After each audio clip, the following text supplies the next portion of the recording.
O que é Google for Education Admin?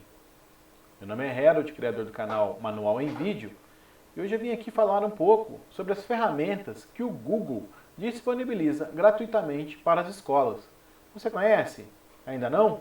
Então fique ligado que nesse vídeo eu vou explicar para vocês tudo sobre o Google for Education. O primeiro que vocês precisam saber é que o Google for Education mudou de nome. Agora ele chama Google Workspace for Education. Assim como o nosso canal, que antes chamava Google for Education Admin, e hoje nós mudamos para Manual em Vídeo, porque assim nós podemos colocar conteúdos não somente sobre Google for Education, mas também outros conteúdos que as pessoas têm nos enviado aqui solicitando informação. Tá ok? Então vamos começar então esse vídeo falando sobre a plataforma Google for Education, o que essa plataforma possibilita, tá ok? Então pessoal, eu vou abrir então a minha tela aqui, onde eu vou mostrar para vocês a tela de gerenciamento de todo o conteúdo que o Google disponibiliza para as escolas. Esse conteúdo é chamado de Google Workspace for Education. Então, a partir do momento que vocês fizerem o cadastro no Google e forem aprovados, vocês vão ter acesso a essa plataforma para gerenciar toda a sua escola, tá ok? Lembrando que essa plataforma ela é bem parecida com o G Suite, aquela plataforma que é utilizada aí com as empresas, tá ok? Então vamos na tela aqui que eu vou mostrar para vocês. Olha só, essa é a tela do Admin Console, essa é a tela do Google for Education, tá? Então, essa tela aqui, o administrador vai gerenciar toda a empresa ou toda a escola, onde ele tem aqui um painel de controle com várias informações aqui e ferramentas. Eu vou pincelar algumas delas, que é no caso a ferramenta Usuários, onde o administrador ele pode criar usuários tanto para a equipe de professores, administrativa, mas também para os alunos, tá ok? Aqui ao lado eu posso criar os grupos, onde o profissional vai criar os grupos de e-mail conforme a necessidade, tá ok? A parte aqui de organização, eu não vou entrar muito, que não é o intuito desse vídeo, mas é onde que a gente organiza as informações, esses usuários em pastas, e aí nós vamos conseguir fazer algumas regras baseadas nessas, digamos assim, unidades organizacionais, tá ok? Na verdade é uma unidade organizacional, aqui ela parece uma pastinha, mas no final ela tem outra utilidade. Edifícios e recursos é uma ferramenta muito interessante. Edifícios e recursos nos permite, por exemplo, se na sua escola, na sua empresa tem uma sala ali de reuniões, onde essa sala tem um papel ali, onde as pessoas têm que ou avisar a secretária que vai utilizar aquela sala de reuniões, e ela tem que ir lá e preencher o papel para a pessoa saber que vai estar ocupada em determinado horário e dia, vocês podem colocar esse recurso na agenda. Olha que legal. Então, todas as pessoas que têm o direito de utilizar aquela sala, vai ter na sua agenda esse recurso. Então, ela vai poder entrar lá, verificar se a sala está disponível nos horários específicos que ela precisa e agendar. Quando ela agendar, ninguém mais vai conseguir remover aquele agendamento, a não ser que solicite para a pessoa que agendou, tá ok? E aí fica mais organizado esse recurso da sala. Aqui em dispositivos, olha que legal, em dispositivos nós podemos, por exemplo, manipular, digamos assim, ou configurar uma maneira de que nós podemos gerenciar os equipamentos. Então, tanto os celulares, tablets e até mesmo os Chromes que estejam conectados aí na sua rede, vai ser possível gerenciar. Claro que alguns gerenciamentos é necessário uma licença. Essa licença é um pouco cara, ela custa em torno de $100, tá? Mas alguns recursos é possível fazer utilizando simplesmente o usuário que você criou. Então, a partir do momento que a pessoa esteja logado com aquele usuário, você consegue fazer algumas restrições, tá? Como, por exemplo, impedir o acesso a um determinado site, um determinado conteúdo, configurar lá o Google Pesquisas para impedir que ele mostre conteúdos inapropriados para aquela criança, né, digamos assim, ou até mesmo para aquele local, impróprios, né? Então, é possível fazer essas configurações também, até mesmo papel de parede, definir quais são os sites que irão carregar automaticamente quando iniciar o aplicativo, por exemplo, o equipamento, por exemplo, qual vai ser, o que vai acontecer se o seu equipamento ficar ocioso por muito tempo, se ele vai deslogar ou não, se o usuário pode bloquear o equipamento com o usuário e senha dele ou não, isso tudo é possível fazer, bem legal. Em apps, pessoal, é possível configurar aplicativos e instalar ele automaticamente para aparecer nos dispositivos que estão conectados com a conta da sua escola ou da sua empresa, tá? Bom, a parte de segurança nós utilizamos mais durante a implementação. A parte de relatórios para quem utiliza o Google for Education, você pode, por exemplo, emitir um relatório de utilização da conta, saber se o aluno está entrando na sala de aula, se não está, isso é possível fazer, tá? Em faturamento, nós podemos, por exemplo, quem utiliza o G Suite, verificar quanto que nós estamos consumindo, porque no G Suite é um pouco diferente. Agora, já no Google for Education, é gratuito, nós não precisamos se preocupar com isso. Configuração da conta da empresa, basicamente nós configuramos só no início, isso aqui não vai ser utilizado muito. Já a função de administradores é interessante porque você tem uma pessoa que ela tem necessidade de gerenciar alguns grupos de e-mail, criar grupos, deletar grupos, ou até mesmo adicionar usuário, mudar assistente de usuário, né? Até mesmo durante as suas férias, por exemplo. Então vocês podem aqui dar essa permissão para esses usuários, sem ter que dar permissão total aí ao painel do Admin Console, que tem algumas configurações aqui que são bem sensíveis e não pode ser manipuladas de maneira que com pessoas que não têm tanto conhecimento. A parte de domínios é a parte que nós, como eu falei, no início da configuração aí da plataforma, nós configuramos nosso domínio aqui. Configuramos também aqui aquela parte do subdomínio para os alunos. A migração de dados é quando, por exemplo, você está na plataforma utilizando os e-mails e vai migrar os dados dos e-mails para o Gmail, no caso que é o do Google. As regras, algumas regras vocês podem estar definindo, como por exemplo, eu quero criar uma regra para ele me avisar quando alguém copiar um determinado arquivo no Drive ou abrir, enfim, tem várias regras para ser feito. A parte de suporte é bem interessante, o Google trabalha bem com suporte, tanto por telefone quanto por chat. Tanto por telefone quanto por chat é necessário acessar aqui, ele vai te dar um código que vai ser solicitado durante a ligação, tá ok? Bom, partindo do princípio que nós conhecemos aqui o painel, que é onde nós gerenciamos todas as ferramentas, nós vamos passar aqui para conhecer um pouco do que vem aí, o que tem de aplicativos aí, de aplicações da Google para a área educacional. Bom, basicamente temos o Google Sala de Aula, os e-mails para os professores se comunicarem, Google Drive, o calendário, o Docs, o planilhas, apresentações e até mesmo os sites, tá? Eu vou pincelar alguns para vocês. O primeiro aqui que eu escolhi foi o Google Sala de Aula.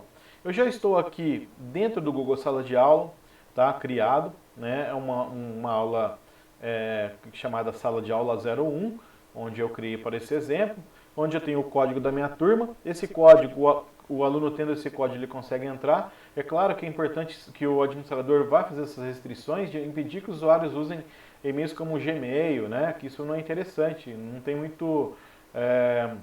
nós conseguimos gerenciar muito isso aí, tá? Quando o aluno utiliza e-mails da instituição de ensino, nós conseguimos dar alguns gerenciamentos fazer sobre o usuário. Eu tenho o link do Meet da sala. Esse link, nós não utilizamos muito esse link gerado do Meet aqui da sala de aula, porque esse link ele expira, em 24 horas ele muda. Então nós utilizamos sempre o link na agenda, eu vou explicar na sequência. Aqui então o professor basicamente ele tem uma área onde ele pode centralizar a informação e colocar aqui avisos, colocar atividades para os alunos, até mesmo avaliações. No item pessoas,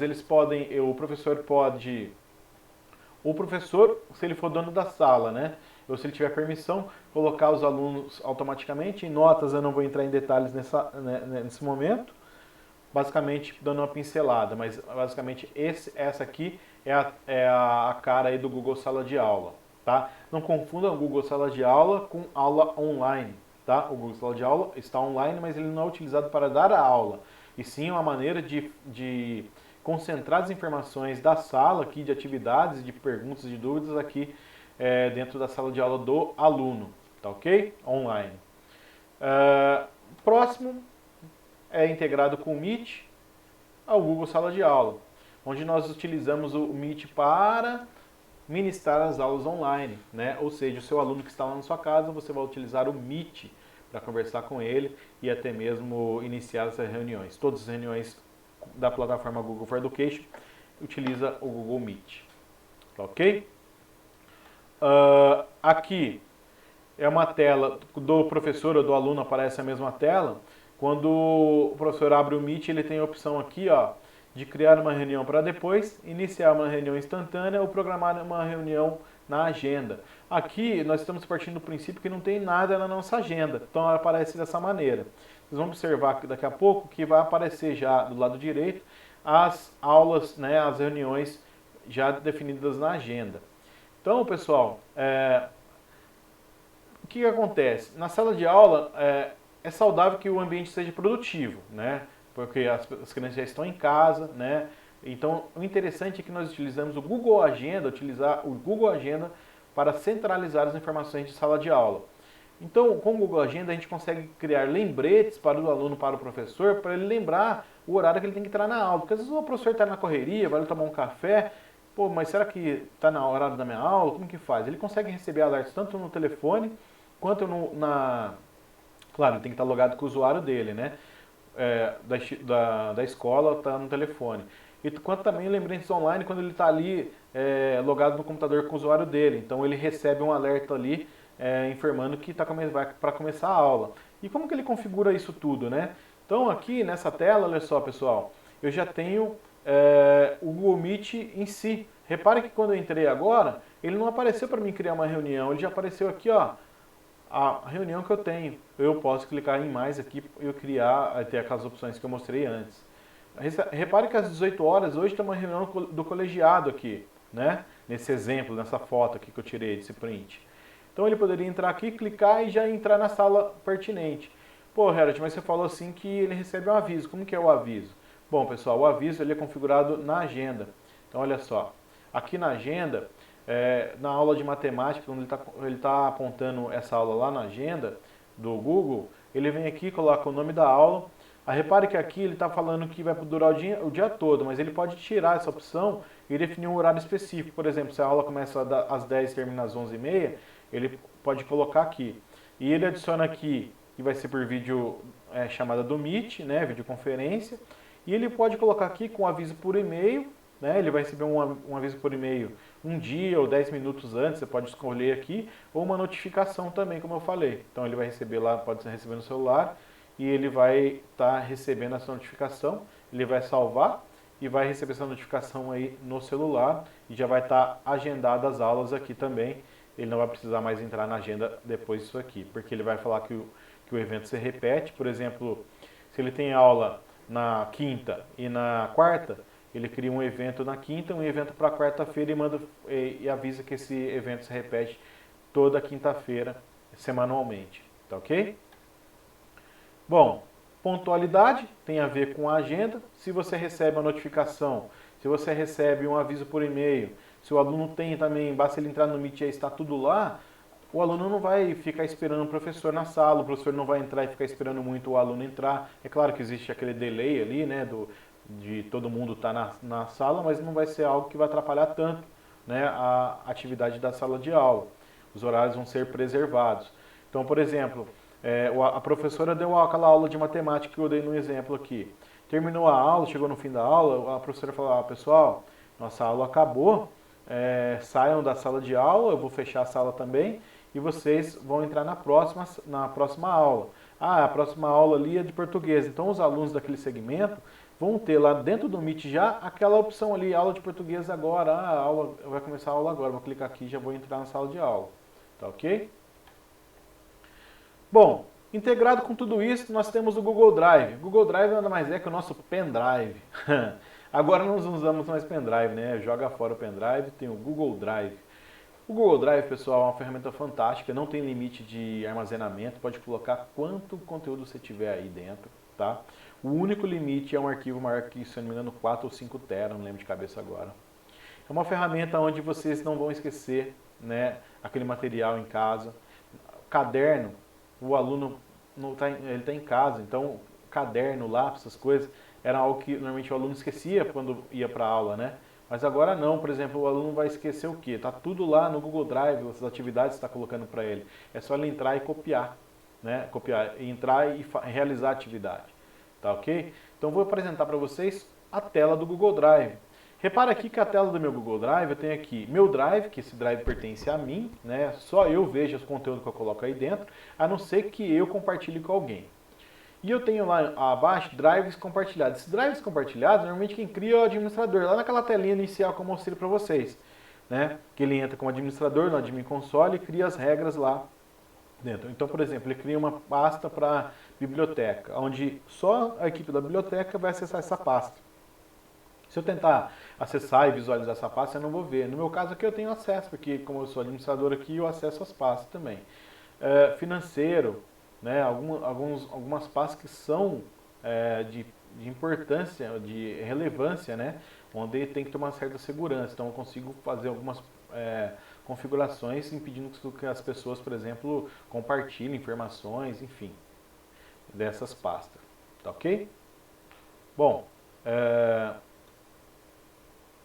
além dessas ferramentas, nós temos outras ferramentas que nós não podemos deixar de falar, como que é o Google Docs, Google Apresentações e Google Planilhas, que é basicamente as principais ferramentas que tem no pacote Office.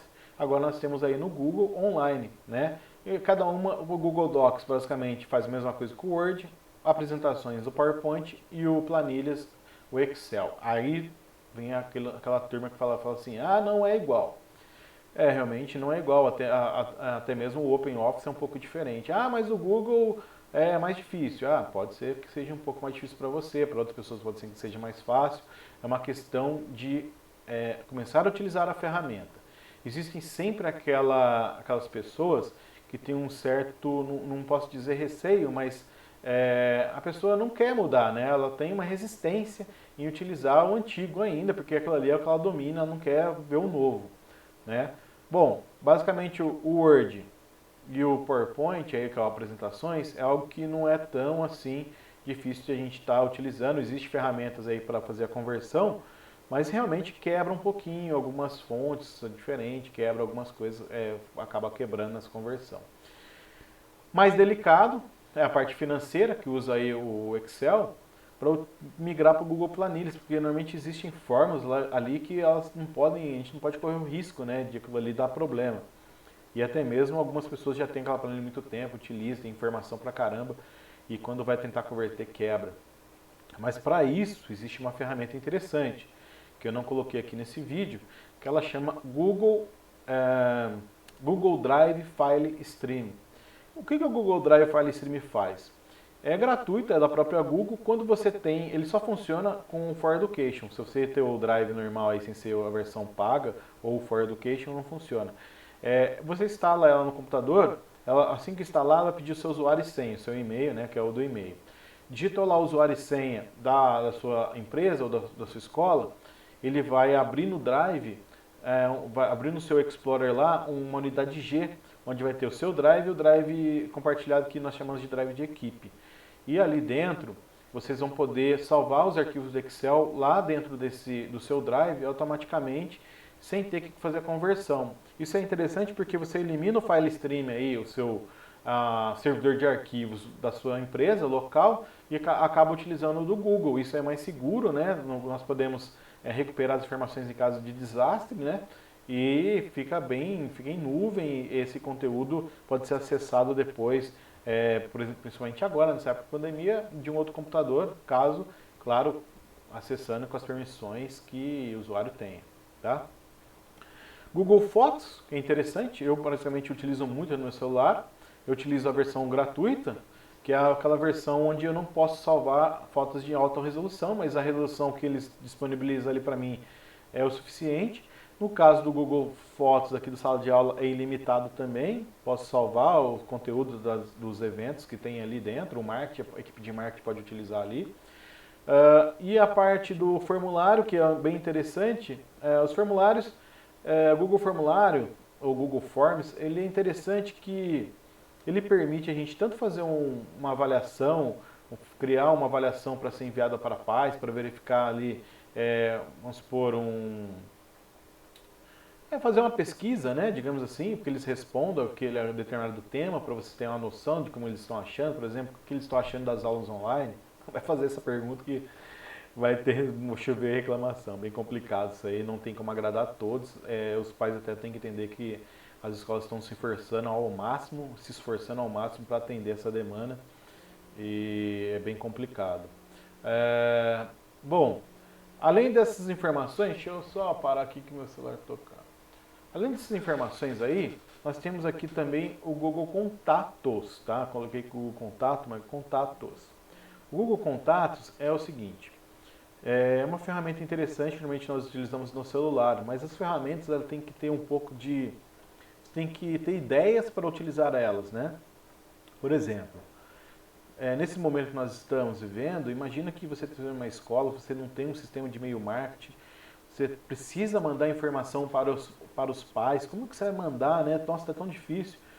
Vocês podem, por exemplo, criar uma conta, né, no Google for Education, aí, um e-mail, pegar e extrair do seu sistema atual os telefones dos pais, das mães, e exportar eles para os contatos dessa conta específica que você criou.